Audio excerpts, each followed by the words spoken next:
Good evening to all the HR professionals who've joined us on this Week in Learning series with Core HR IR. I'm Vartika, your host for today, and our topic for today is very, very interesting. It's about cultivating belonging while working remotely. And we have with us Jennifer Stanzel. Hi, Jenny. Thank you so much, Jenny, for joining us. And we have people who've joined us already. We have had people who are joining us. Thank you so much, everyone, for joining us for this weekend series. Uh, Let me just share my screen.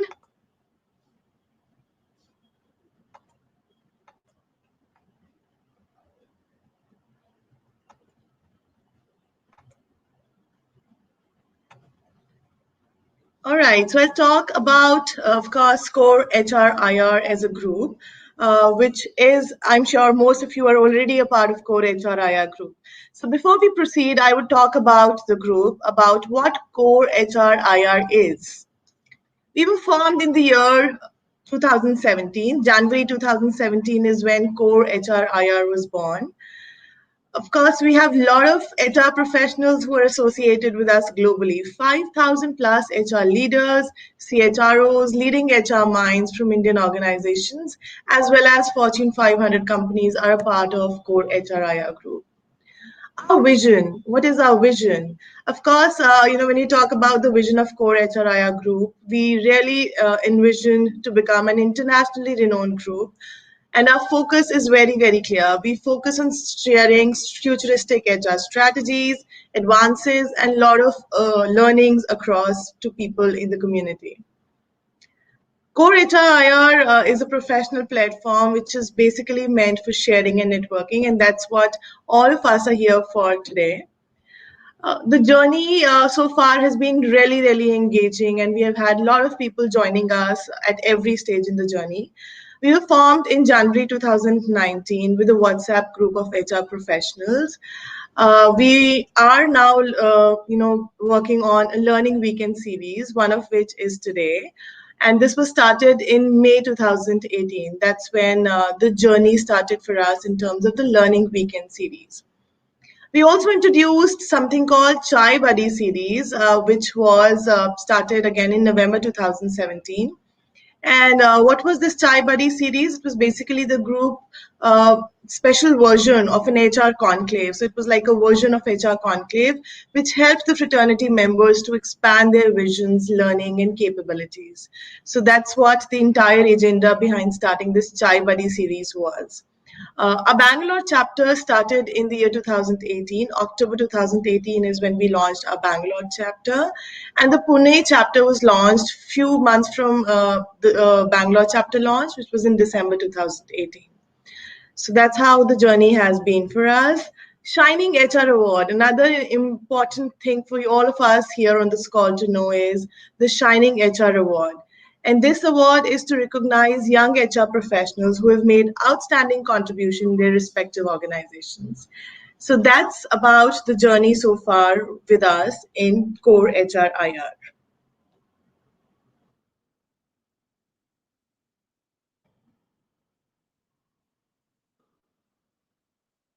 I'll discuss about a few more collaborations, and it is very, very interesting to know about it.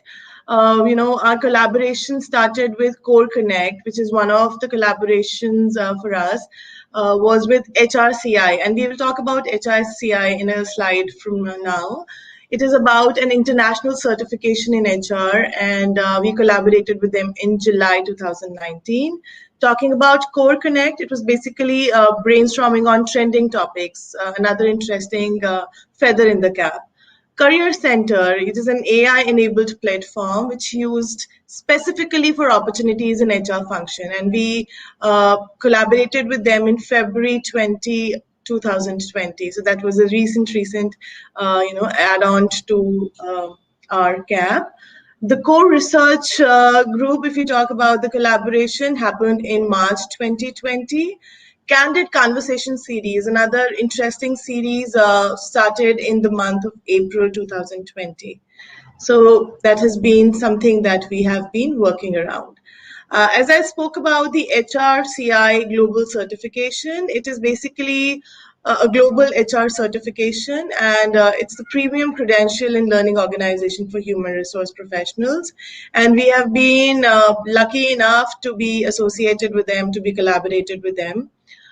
This organization specifically has been working over 45 years, and they've set a global standard of HR expertise and excellence through our commitments to the development and advancement of business people in this industry. So I think that's great collaboration for us. And in case any one of you feel that you really want to go in for these global certifications, they are very interesting. And again, they also give you an advantage to be in the fraternity. You can just visit www.hrci.org for more details. All right, so what about the series today? Let's talk about what is that we are offering today, and what is there in the learning today. And it's a very interesting topic, and I should say that it's very relevant to the current times. It's about cultivating belonging while working remotely. While all of us today are working remotely for almost an year now, I think this is one of the most important topics to discuss on. And our thought leader for today is Jennifer Stanzel, and she would be covering a lot around cultivating belongingness. To talk about Jennifer, who is our thought leader today. Who is Jennifer? Jennifer Stanzel is the Head of Talent Management, Diversity and Inclusion for UK and Ireland for Tata Consultancy Services. She is an HR leader with 10 plus years of experience. She's been working around all of these functions. She's leading the learning and development, talent management, leadership and coaching, and diversity and inclusion initiatives in the Matrix organization. She's led the development of one of the executive women leadership programs for TCS globally. And before joining TCS in the year 2008, she worked as a research assistant at the Institute of Media and Communications at the University of Augsburg in Germany. Jennifer has worked across USA, Australia, India, and UK. So any which way, she's been working on a diverse set of population already. So she has a lot to talk about that to us.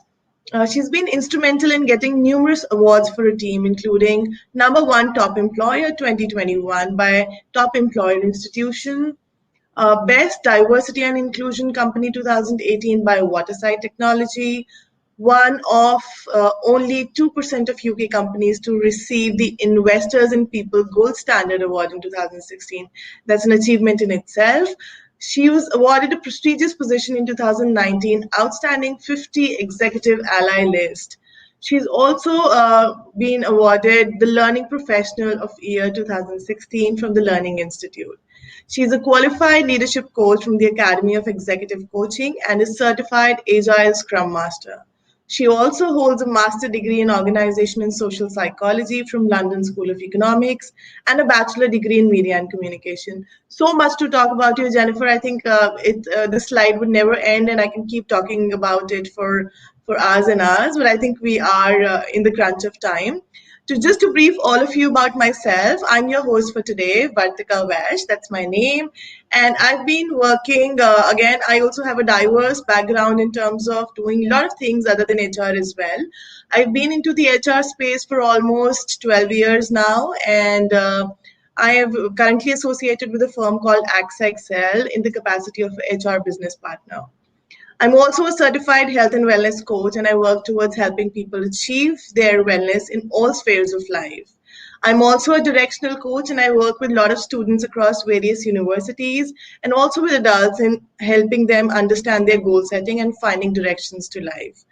I'm also running a firm which is called Mike Vibes, which is India's first multi-segment talent platform, which is promoting talent, which is craving for excellence across the globe. So that's about me. And with this, I would like to invite Jennifer. Jennifer, are you there? Can you hear me? Yes, I can. I hope you can hear me. Absolutely, Jennifer. So Jennifer, I would hand it over to you to talk about more belongingness.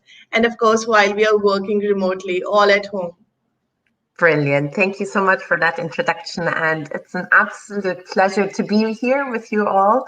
Thank you for having me with a fantastic platform and a rich learning connection. Yes, I'm going to talk to you about cultivating belonging while working remotely and really get to a deeper understanding what belonging actually is, why it matters, and why it matters right now more than ever. And I truly believe we're at an inflection point where we can build back better the future of work. So very excited to explore this topic with you. Excited for your questions. So as I understand, feel free to keep them coming in the chat so we can pick them up after the slides. So if we could go to the next slide, please. Perfect. I think 2020 has really, for all of us globally, been marked by the global pandemic. And what an incredible year it has been, what an incredible year and situation it still is globally. It was defined by loss, by health issues, by rapid change, lots of uncertainty. And from a world of work, it shifted us completely. Many companies for many, many years had started working from home policies, had flexible work options, but only a minority of employees actually worked from home at that stage. Last year, everything shifted. Majority of the workforce globally shifted within days into working from home, which actually was an incredible achievement. And I think majority of the companies did really well, really powered by the HR organization in many ways in making that happen. But it shifted really how we connect with work and what work means to us and how we work. So if you could go to the next slide, please. And considering one is really the work element, how we do work, but also the situation and our whole context. And in some ways we can say, well, actually the pandemic has been an incredible equalizer. And I love this quote from one of the chief learning officers who said, well, now everybody from a CEO to the summer intern is, the same square size on the video conference. So the Zoom you use or the Microsoft Teams or whatever, it kind of equalizes everyone on the screen in some shape or form. So that has really equalized the access and how we connect and who we can get in touch with. On the other hand, the pandemic in particular had very different impacts on diverse groups of individuals. And if we look at some of the diverse groups of people, from women from our LGBTQ plus community, which stands for lesbian, gay, bisexual, transgender, and the queer community, people of color, different ethnic minorities, again, very different in different country contexts, and working parents. And I'm aware in India, I think you're still homeschooling for any of the parents, and I have the greatest respect for anyone that's still homeschooling after or over a year. But that really has been an incredible shift, and work and life has merged in an instance. And that has not equalized work in that way. It actually really widen some of the inequalities for people who had different responsibilities and ways of being. If we go to the next slide, please. And this, I think it's really important to recognize that throughout, and while we're still in this situation, that while we might all be in the same storm, we're in a global pandemic still, we're working through things, we're not in the same boat. We have very different life situations, home situations, even the homes we work in and live in are very different. Our mental well-being is different. Our trigger points are different. And I think that's a critical point for any of us in HR when we're looking at our workforce and how we're shaping the sense of connection and belonging for our employees. How are we considering that when we're developing new policies and interventions? If you could go to the next slide, please. So interesting, really, if we just purely look at the shift of office to homework. And before the global pandemic, there were quite a few studies made on, how working from home increases productivity and well-being and engagement for employees. And one interesting one was from Stanford University a long while back, where they actually were working with a Chinese organization, and they experimented and said, okay, half of our workforce is going to work from home, the other workforce is going to work from the office, and we're going to measure productivity and see productivity increase. And they could see productivity increase significantly for the ones working from home, partly due to less commuting time, to better kind of managing their time and so on. But after 9 months, after they did the experiment, they asked the employees, you now have a choice. Do you want to work from home or from the office? And the groups actually switched. So the ones working from home actually said, I want to be back in the office. And the one in the office said, I want to work from home. And I think that's a really critical lesson to think about even now as we're transitioning back into or developing a new normal, that there is choice for people to choose what way might suit best for them and their home situation and their work situation. So, but most of the statistics, and interesting in TCS, we just had our global employee satisfaction survey, and we've had the highest employee satisfaction since, a few years. So I think many companies have really been able to step up in this pandemic and engage employees, increase productivity, or at least stay as productive as before. However, there have been other implications, and I think that's something to explore now. If you could please go to the next slide. So currently, this is some statistic that shows that, how few people actually worked from home before. So we didn't really have the skills or the policies or the technology even for working from home. But then, now over 70% of the world currently is working remotely and working from home. And many see that trend going forward. Whilst there's obviously now kind of considerations, how are we going to look at this shift? Are we going to go fully back to work? Are we going to have a hybrid model where some people are working from home, some working in the office? And how will that look like? And how will that impact actually engagement, collaboration, productivity going forward? If you could go to the next slide. So I thought this was a really interesting quote from Satya Nadella, the CEO of Microsoft, who really acknowledges obviously the rapid change and transformation that has happened and how employee expectations have significantly changed in this time. And that we actually have to also redefine what productivity means for us. And we have to think about inclusive, including collaboration, learning, and well-being as key drivers for career advancement. And this will look very differently for different employee groups. And that's why it's so essential to really understand your workforce and the different segments of your workforce. For someone that's joining new in an organization, it's a very different experience to joining new in a virtual environment without the coffee chats, the connects, the informal way of understanding how the organization is and the culture is, versus someone that has deep relationships and connections, who's been, integrated into your culture for many years. So even, not just age groups or generations, people will have very different ways of, connecting with the organization and the values, and therefore the connection to it. If you could go to the next slide, please. Perfect. So if we think about the next stage, there's been some fantastic research done by Linda Grattan from the London Business School.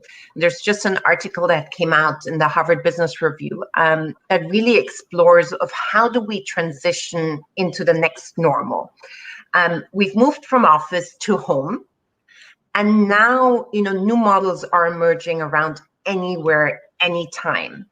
And that's really interesting, the whole kind of work from anywhere, anytime. And what her recommendation is really to consider this on the axis of time and space, because work was very much going to an office was, you have one consolidated place, or you have one place you all go to. And you're working at synchronous timing. So you're working at a similar time. And actually, that's really beneficial for coordination. If you're all working at the same time, you're working in the same office, it helps with collaboration and coordination of work and innovation, actually. However, now that we're considering new ways of working and I have seen the benefit of working from home and remote working options, we have to reconsider what that means, those benefits. But we also have to think about, okay, if there's a hybrid version of working partly from the office, partly from home, what kind of tasks, what kind of jobs, and what kind of roles would benefit from those different ways? And what do different teams actually need? So certain teams, perhaps more innovation teams, might need more synchronous togetherness time, because that's when innovation and creative problem solving happens. More strategic thinkers might actually benefit from working from home because they need more focused time at home without interruptions. And asynchronous can actually be beneficial because they don't get disturbed by constantly people pinging them or talking to them in the office. So it's really interesting, the approach to kind of, again, think about what are different groups of people, different roles that we're looking at, and how could they benefit from almost a hybrid model of work. If you could go to the next slide. Now, whilst we're thinking of this transition, and we're in the midst of a transition, and I know in various different countries, we're actually not even out of COVID at this stage, we're back into lockdowns. So there are huge challenges employees are also facing. And these are some of the top challenges McKinsey report identified in November, but I think they still hold very much true, if not even more so now. Mental health has become a crisis, a global crisis. Burnout, people are actually working much longer hours than before. The commute time, which perhaps earlier, wasn't part of work, it has not been necessarily converted into more freedom at home, but actually has been converted into working longer hours. Work-life balance, people have really struggled with setting boundaries. It feels like work has become never ending, and it's much more difficult to kind of shut off from work. Many people are now, their fears around workplace health and safety, going back to the work. And a big thing is around missing sense of connectivity and belonging with colleagues. A lot of the things we've taken for granted, which our workplace actually offers us, is the chit chat, the connect, the water cooler conversation, the social engagement, the celebrations, just celebrating someone's birthday or going out for lunch, or those kind of social elements that actually really make a workplace fun and engaging and connecting. And those, in some ways, have not always been replicated in the virtual environment. And then, of course, job losses and concerns about the future of jobs are big fears and anxiety, and that kind of feeds back into the mental health crisis. So this is, I think, where we are. And what's been really interesting in one of the latest studies on employee engagement, where last year learning and development was one of the top drivers of employee engagement, there's been an incredible shift, and the number one driver for employee engagement right now is belonging, feeling a sense of belonging. And the second one, and they're very much interconnected, is actually, do I feel like my organization has a greater purpose and gives back to society? So corporate sustainability, and both of them, because your identity, your belonging is very much connected to that greater purpose often as well. So that's something to really consider when you're considering your engagement strategy. How do you ensure employees thrive within this transition period, but also, stay well and healthy? How can you really build in belonging into your strategy? If you could go to the next slide, please. So what is actually belonging? And again, I think this just from Josh Bersin is really that the essence or why it's become so important is it's not the best friend at work necessarily, or the paycheck that makes the difference. It is having that sense of belonging as one of the key components, in particular in this pandemic. And what research has also shown is that actually organizations which have been diverse and highly inclusive have been much more successful during this period in thriving. and doing well. So if that was already a core part of your culture, it has really helped you. If not, it's probably a very good time to rethink how you're looking at this. If you could go to the next slide, please. Now, the other thing with belonging is that belonging actually connects strongly with well-being as well. So if you feel a sense of belonging at your organization, you're also likely to feel a much greater sense of well-being. So that's 78% who felt a sense of belonging also felt a sense of well-being versus 28. So that's quite a significant impact that well-being can also have on employee well-being. So what is belonging? And I think it's one of those terminologies which are perhaps relatively new and not yet fully understood. In many spaces, we talk about diversity, inclusion, and now kind of belonging is coming along. And I think it's really important that we understand belonging is actually very much about identity and a sense of, do I feel as an individual like I belong here? If I step into this organization, if I step into this house, if I step into this meeting, do I feel like I belong? Do I feel like I'm valued as a team member? Do I feel like my voice, my perspectives, my thoughts are heard and again valued and actually actioned on? If I'm giving feedback, do I feel accepted? So it's a feeling, and that makes it slightly difficult because individuals will have very different ways of feeling a sense of belonging at an organization. But that's why it also becomes so critical. And what can influence belonging is really, that sense of, am I proud of working for this company because I know that company is doing greater good, or is treating employees really well? Is it open and honest communication at that company? Do I feel like I'm a valued team member? And do I feel supported to adapt to organizational change, which has become so critical again during this change period? So I want to just give you a few insights from my perspective on how to cultivate belonging. So we've talked about why it's so critical during this pandemic and also during this transition. I think the key 5 things to really think about now going forward is listen with empathy, act courageously, build social connections, strengthen your HR capabilities, and really not just do goal setting, do goal getting and accountability. And I'll give you a few examples from each one of those areas as we go through. So the first one is listen with empathy. If you could go to the next slide, please. And one further, thank you.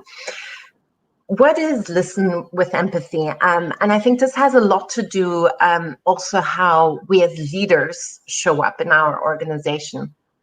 And there's a quote from the director of London School of Economics who said the past jobs, and I would even say the past leaderships, was about muscle. Now they're about brains, and the future they'll be about the heart.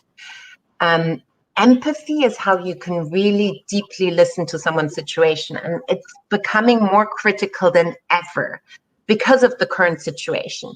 You don't know how someone's home circumstances are, what they're feeling, what they're going through. We have different levels of mental well-being, we have different levels of resilience, and so on. So that kind of empathy is critical. If you could go to the next slide. This was a research published by Microsoft just recently, and it actually highlights in some ways how different people have been able to thrive and how others are barely surviving during this pandemic. Leaders, and quite often actually leaders who've been in the organization for quite some time, have really been able to utilize this to shift, to thrive, to perhaps maximize their habits, their way of being. They had strong connections in the organization, were well established, a deep sense of belonging. Others struggled much more, and in particular also single individuals. And that's interesting because I think there's been a lot of research on families and working mothers who work double shift in particular in Brazil and India, there's research that, work and homework has increased by 30%. So you're actually working almost 2 jobs, trying to juggle that all.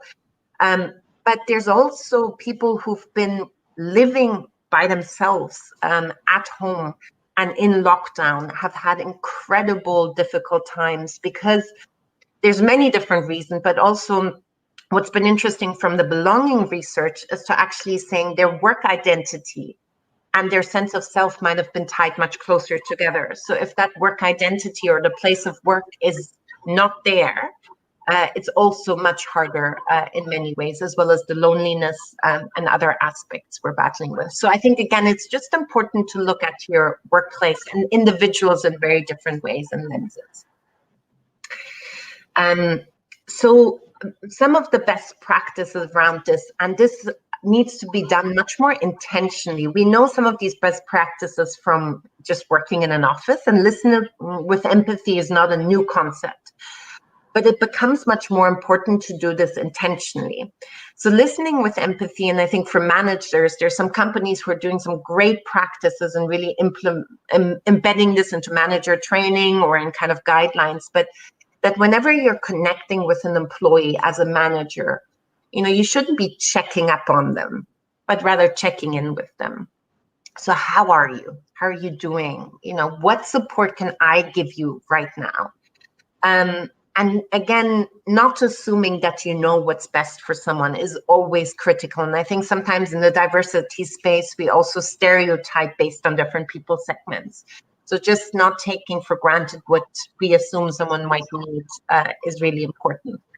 Now, how do you then also create a psychological space for someone to share that they, might be struggling or they're not okay?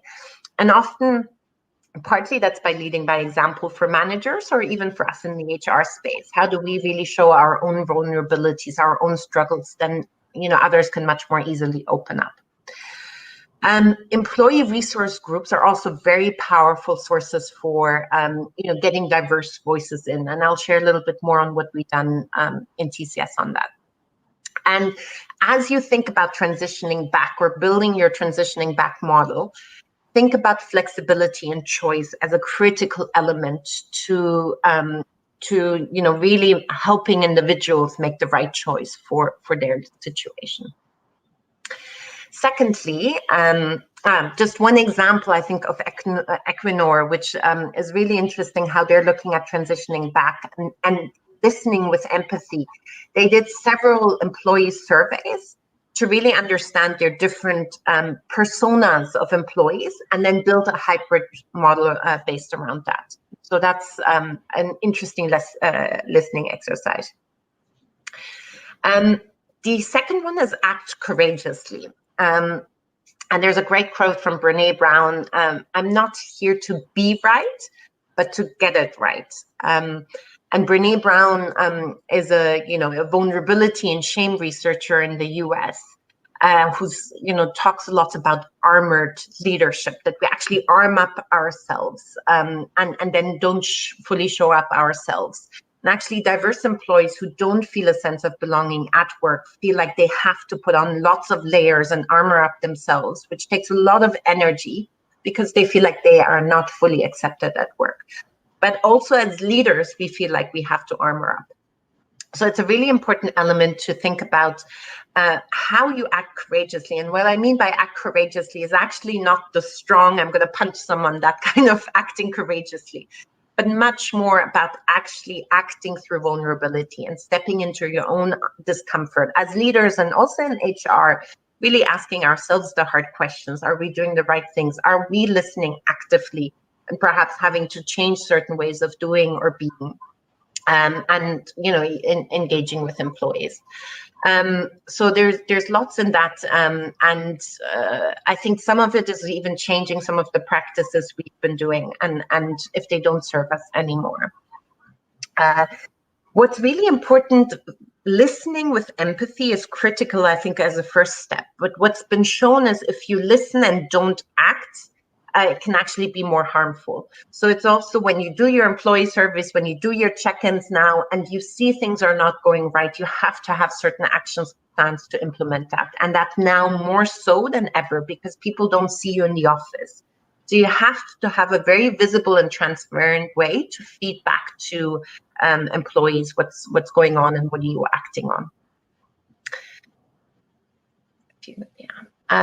Again, two examples I've seen and very interesting in the last year, and you might have seen globally, a lot of racial and social inequity happening, but some companies really courageously acting on it. So, for example, Legal and General Investment Management has actually now really put a statement out there saying we're only going to really invest in you if you have diversity on your board.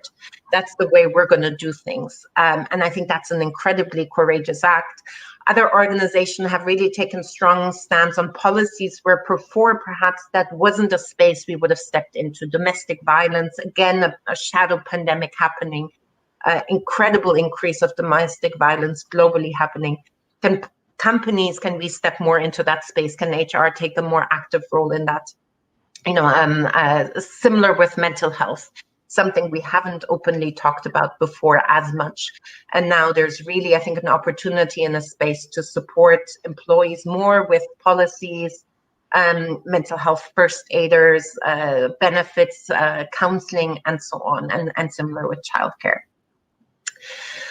Thirdly, it's about building social connections. And I think that's the other critical thing that we have to think about virtually. And for creating a sense of belonging, we're in essence social human beings. So when we go to work, we don't want to just work. We want to actually connect with people. And you have to think about it.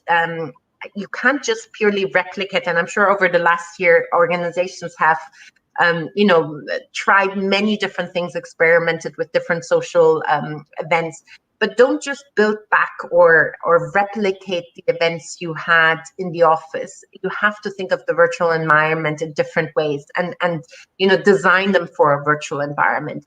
But it's critical to have things built like virtual coffee connects or happy hours or celebrations or have little ceremonies. I remember we would have in our HR team meetings, someone just at every call sharing a picture that was memorable for them and sharing a story. So that way we just kept a personal connect every time.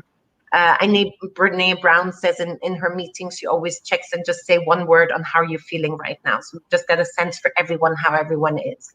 And that can be perhaps done in a virtual environment, slightly easier. There's also sometimes people feel more connected to share deeper things because there's a somewhat of a distance in a virtual environment as well. So I think those are really important things. One of the things that has worked really well for us, if you go to the next slide, is something which we call the employee networks. And we have employee networks, sometimes called employee resource groups, which are for people from various different backgrounds. It could be a gender diversity network. It could be a network for the LGBT community. It could be a mental health network, people with disabilities. We set one up for single parents, who were really struggling during this time. And we brought them all together. And I think these networks are such powerful forces for good because they help you connect with what you identify with. You get a shared support system. They've done, the employees are completely owning it. They're driving it. And based on a survey that we did last year, at the end of the year, 96% of our members of those employee networks actually said it increased their sense of belonging. So just by being part of those networks, it had such an important, element to their sense of belonging. Coming to the last two, so strengthen your HR capabilities. On the next slide, you'll see again by Josh Burson that actually D&I is considered the one capability where HR employees feel the less capable of, and there needs to be really enhancement of that skill. Because it's an important one where we can make a huge difference when we engage with diverse employees, when we design interventions, when we design processes. We have to rethink how we do things. Similar with recruitment, how do you build into the recruitment process, the virtual recruitment process, connection and belonging? How do you help employees understand the values when they don't step into an office? How do they feel connected? How do you help them build their network virtually? What are some of those things? How can we really develop empathy and listening skills? And I think the other critical one is around emotional agility, being bombarded with so many different emotions coming in. Finally, if you could go to the next slide, please. Some of the examples, we've developed a workplace coach program for leaders, HR employees to really develop coaching skills.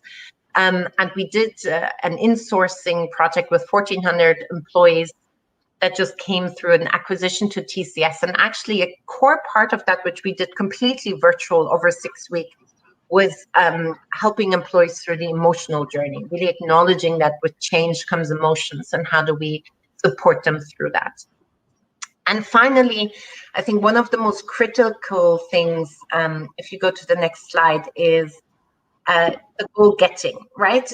There's some wonderful initiatives and ways of doing things, but if we don't set ourselves goals and create accountability for them, then we won't get anywhere. And you have to think of it like you're going for the Olympics. You're not, you have to put effort into it. You have to persevere. It's a long-term goal, and we have to continue to work on it. And this is actually a business strategy, I think, where HR, D&I professionals can really closely work with business, and business has to own a lot of the goals, similar to engagement scores, or how can business own these and really kind of drive accountability. And I think organizations who also publicly report the progress on it have done much better in the years to come. So that, I know I've only a few minutes left, and we want to come to your questions. So I just want to leave with, I think we're at an incredible inflection point where we, and I really do believe HR can play a critical role in redesigning how work is done, where we work, and how we can create a much deeper sense of belonging for employees. And if you can go to the final slide, it's if not now, when? And if not you, who? Can we build back better by really intentionally building belonging into our ways of working for more purposeful work? So thank you so much, and happy to take some questions now. Thank you so much, Jenny. And I think it was very, very, very insightful. And most of us would be really, really happy to see that, you've covered, I think you've actually covered half of our questions already, covering about diversity and inclusion. Thank you so much again. And I would take a couple of questions that have come across during the session, and few questions that we already had for you. So I'll take up the first question for you, Jenny, and it says, are we going too workaholic, thinking about work all the time in the name of remote working or working from home? How the work-life balance will be maintained in such social circumstances? Yes, I think it's become a huge problem, work-life balance. And I think there's a dual responsibility. I think there's a responsibility for an individual to create their own boundaries and their habits and rituals at home that help you to shut off. If you can have a corner where you work, or if it is a separate room, if you can even it actually helps, and research has shown, if you kind of dress up for work, it gives you that sense of I'm at work, and then you kind of dress down, or whatever way, when you go off of work, you shut down the laptop. Actually, that mental separate space at home makes a huge difference. And equally, I think organizations have a responsibility to help employees shut off, and having certain rules and practices around it, and not expect now individuals to be available 24/7. So I think there's an equal responsibility. I think, Jenny, you rightly covered, and that's what I also believe as an HR professional, that when we say that working from home anytime, anywhere, it doesn't mean that it has to be every time and everywhere. So I think... Very good point. You're right. I think that's actually a really valid point. It's absolutely, it's not about 24/7 working.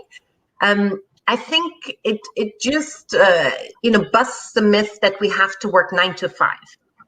because some people actually work much more efficiently in the evening. Others work really early on.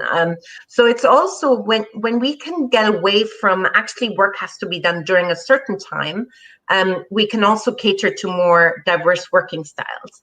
However, that doesn't mean 24/7 working. I think that's a very important part. And that will actually be Absolutely. critical to think about how we transition to work and perhaps what HR policies look like. In Ireland, the government has just put in a code of practice that said an employee has a right to shut off after working hours. I think Volkswagen as an organization has put in a policy to saying out of work office hours, no emails are meant to be sent. Now that's going to be interesting when people are working very flexibly at different hours. So how do you know how someone's core hours are? I think a really good practice I've seen is in your email signature to kind of have, I'm working flexibly. I do not expect you to respond because my working hours might be different from yours. So it doesn't create pressure to instantly, respond back. Absolutely. Thank you so much, Jenny. I'll take up the next question that we have for you today. How do you think you can prepare managers to trust during working from home? I think that's another issue that a lot of us face, that, how to trust the colleagues and how do managers probably inculcate that feeling of trust. I think it should be the other way around as well. Yes, it's interesting. I think that was really holding us up, even going virtual. If the pandemic wouldn't have happened, probably not many companies would have done, because I think it was a lack of trust.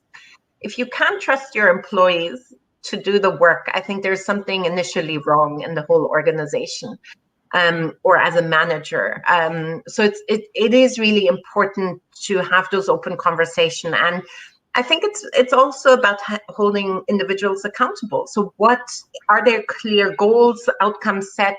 What are you expecting them to come back with? And if you have regular check-ins, can you just go on the outcome rather than the time that they're sitting there? And I think it's really important to think as managers how we're role modeling that as well. So yeah, trust is critical. I think there are nuances to trust in the virtual world. Psychologically, we quite often only trust people we can actually see. So video calls are quite an important part. So to kind of check in, virtually with a video call, building up that trust, building up the connection, in particular with new employees, I think is also a really important part. But then also giving them the freedom and not micromanaging someone or expecting them to be logged in on, all the time. I think, yes, absolutely true, Jenny, and I resonate with what you're trying to say, because I really liked the point that you made during the presentation, that we should check in rather than checking up. And I think that's one basis of the trust that can, build up trust between a manager and the colleague. So I think, thank you so much, Jenny. I'll take up the next question, and we have a lot of questions pouring in for you. One question which I can see in our comment section is saying that work is still settled now. A lot of people have settled and they're okay with the new way of working, but relationships have become a big challenge. Like we were talking about mental wellness. I think that's one kind of a thing that is, of course, a challenge. Families getting into a kind of a war zone is what somebody has mentioned. So how do you think organizations can deal with such situations? Yeah, it's interesting. We our global diversity and leadership team did last year a session on the art and science of relationships, and our global head of diversity, Priti De Mello, who's an incredible leader, behavioral scientist and coach, she really anchored the session or designed the session with the background of saying that all relationships, we have work relationships or home relationships, you have to really work on. You should never take anyone for granted, especially your family. And I think, again, I guess my positive side would say, well, isn't this an opportunity to really relook also at your family relationships? How do you set yourself boundaries? How do you work together? How do you use all the skills we're trying to use at work, at home? Listen with empathy. What's going on for your partner? If you're both stressed, if there's lots going on, can you listen with empathy and understand what their need is and how you can support that, and vice versa? again, research shows that majority of women are suffering with additional home duties or childcare duties.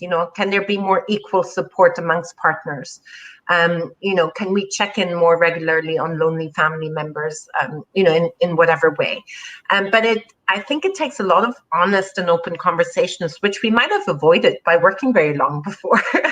So, this might be really an opportunity, but I think, this question might also really come from a space where people are suffering with burnouts, with mental health issues. And I think if that is the case, and I think the advice would always be to get professional support. There are some fantastic helplines out there within organizations. I think many organizations have expanded the policies to include family members or have counselors to be called on.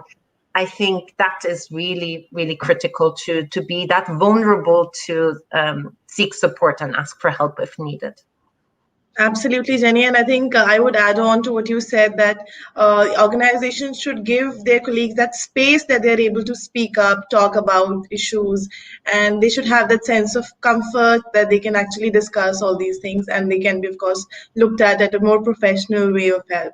Thank you so much, Jenny. I'll pick up another question that we have in the comments section, which says, how do you ensure transcultural intricacies are respected for work from anywhere when the team is working globally? I think the same thing that, when you have global teams working, how do you ensure that all of that is taken into consideration? How do we look at transcultural intricacies? Great point. Again, I think there are two sides to it. I think in some ways it feels like the world has become smaller because you can more easily, it feels like, connect with anyone across the world. Platforms like these feel like we're just sitting in a room together whilst we're in two different countries, different time zones, or perhaps people logging in from across the world. So I think in some ways, again, it goes to some of the core elements of listening with empathy. And when you're working across cultures, when we're working within the culture, we have shared, not necessarily always values, but we have shared assumptions of how a meeting should be held or how we're going to communicate, and communication styles or nuances in communication will be more easily understood. When we're working across cultures, those shared assumptions are not there. So we have to actually listen even more carefully. We have to not assume, we have to not judge, we have to go beyond our stereotypes and think more deeply. If someone is writing something in an email, could it mean something else? Can I pick up the phone and clarify? Can I summarize? Can I understand what really matters to the person at the other end, what they're going through? And I think in this pandemic, what's been interesting as well, again, we're all in a global pandemic. It has very different local implications, right? Every country is struggling in very different ways with it. So can I really listen and connect with the person in my team that's somewhere else to understand what's going on for them? How is it influencing them? What's their family situation? And what support can I bring in? So I think that's probably the most critical, I would say. And then there's lots of little things, even just knowing if they're holidays, how people are celebrating those now. I think bringing some of that into team meetings, having individuals share about it, can be a really helpful practice. Thank you so much, Jenny. And I think I'll just add on, respecting, the time zones, because when people are working in different time zones, it's very, very essential that we respect the time zone somebody else is working in. Very good point. Absolutely. Yeah. Jenny, I'll take up the next question for you, and I think this is more relevant to the Indian population when we talk about, is that, there are a lot of people out there who would probably not join us for a virtual meeting or something. How do you suggest people who are not a part of virtual meeting, what kind of engagement strategies can be planned for them as HRs? I think this. I'm assuming the question is if some people are working virtually and some people in the office. Kind of the. Yeah. So it's basically saying that while most of us are on our laptops, on our desktops, working and attending virtual meetings, there could be one population, probably somebody working in a plant or some place, wherein they're not going into any kind of a system. They don't need a laptop or anything to work. There are are a different category of population altogether. Of course, So of course. how do you think some engagement strategies for them can be planned? Yeah, I think that kind of workforce, especially the frontline workers who've had to go to work during this pandemic, or their work is based on, production lines or things like that. I think, first of all, we have to really respect the courage it took for them to step out during this pandemic. And I think, really ensuring work safety and health practices are adhered to, and supporting them in whatever way. And again, also considering their personal situations. Are they vulnerable more so during this health pandemic? And is there any additional support we can provide them? So I think that goes again to the core of belonging. If an employer looks after caring for their employees in those ways in a pandemic, that's, I think, even more critical and creates engagement. But it's a really interesting point. I think even if part of your workforce is perhaps that kind of workforce that is on the ground, is working in an office or is working in a plant or factory or in the front line, where some are working virtually, and how do you even connect those two? And I think that's going to be key for hybrid working. How do you create perhaps slightly different interventions? You could still have the kind of more fun celebrations in an office, but perhaps linking in the virtual connection so a wider audience can be participating in, and so on. But how do you make sure there's a sense of inclusion across those? I think will be critical, and will be interesting to see what practices come forward. Thanks, Jenny. Thanks for taking up this question. I'll take up another question for you, and I think the last two questions that I would probably take up in the interest of everybody's time. What is the future of HR if work from home becomes, a trend? And I think it's already become a trend, I should say. And companies would be allowing employees to work remotely for like forever. So, what do you think? What is the scope of HR, and how does HR change when things change? I think HR always has to continuously change. That's how we stay relevant, like any other business unit or part of the organization. I think HR will play a more and more critical role as we go forward. One, in shaping how will that future look like. I do think we've had some practices which haven't served employees. A lot of our work practices were actually based on the industrial age, looking at an organization like a machine, and everything has to be about efficiency. And rather than actually looking at a human being at the core of it. So if we can, as HR, redesign how work is meant to be done with the human at the center of it, and organizations being really forces for good, because we're serving the community as organizations. I think HR can play a critical role in how we're designing policies with that in mind. Again, really looking at the diversity of our workforce. And when I'm saying diversity, even there's huge intersectionality around, sometimes we even segment that's a man, that's a woman, that's, different races, different genders, whatever. But even the intersectionalities of these different parameters make a huge difference. And if we can segment down more into what matters for different groups, how are they feeling, how engaged are they? Can we do more personalized, customized interventions? I think HR can be very powerful in shaping the right work environment going forward. Thank you so much, Jenny. And I think it was answering it very, very well. I'll take up one last question for you, Jenny, and I think I'll pick it up as my question because, I had been discussing about this in a lot of forums, and I thought it's a good platform to discuss this as well.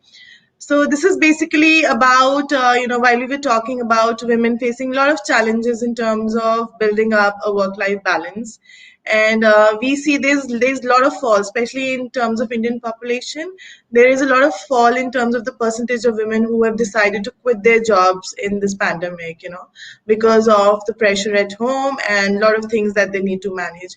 Anything that you would want to recommend to women out there who have dreams in terms of their careers, but they're still finding it very challenging? I know all of us are, but any recommendations that you have for women out there? Yeah. And again, I would say there are two sides to it. I think if companies can really support through flexible working, policies that could be part-time working? Could there be reduced working at this stage? Could there be, just offering different ways so that actually diverse employees, in particular, perhaps women who have different responsibilities, can still engage in work and thrive? That would make a huge difference. And then I think for any of us women, I think don't give up. And I think the other part is really being kind to ourselves, because it's an incredible time. It's stressful. It's full on right now, emotionally, with everything we're going through, everything we have to manage. I think being kind to ourselves and asking for help is critical. And don't give up, because I think there's a lot of incredible organization that recognize the talent we bring to the work, and actually shape the future of work. So that would be my recommendation. Thank you so much, Jenny. And I think it was a very, very interesting session today. And I'm sure all our audiences must have enjoyed it very, very well. And it was actually very relevant to the current times and, the current pandemic situation. And I think a lot of us have got a lot of insights in terms of the strategies that we can probably take forward when it comes to building a stronger HR in the remote working environment. I have one more question. Okay, no, that's not a question. So it's, yeah, of course, somebody's just mentioned there are stressful days ahead. I think that's what we're talking about. We talk about mental wellness, we've spoken about, and I think that's what we need to do right now for all of us, and to keep spreading that positivity around. Thank you so much, Jenny. Thank you so much for joining in today. And I would also like to thank all the people who have taken their time out today to join us in this weekend learning series. I know it's a Saturday for all of us, but of course, learning on Saturdays again is a very, very interesting thing. I would also like to thank, this is very motivating for us that you've been with us and you've joined us today. And I would also like to thank the entire core HRIR team for organizing this event and bringing Jennifer Stanzel to all of us. Thank you so much. I would also like to thank Veer. Veer, thank you so much for getting us all together with Core HRIR. And of course, I would also like to thank our certification partner, JD Nomendenu. Thank you so much. And it was a great, great session. Thank you so much once again, Jenny. And have a great day. Have a great weekend ahead. Thanks, everybody. Thank you so much.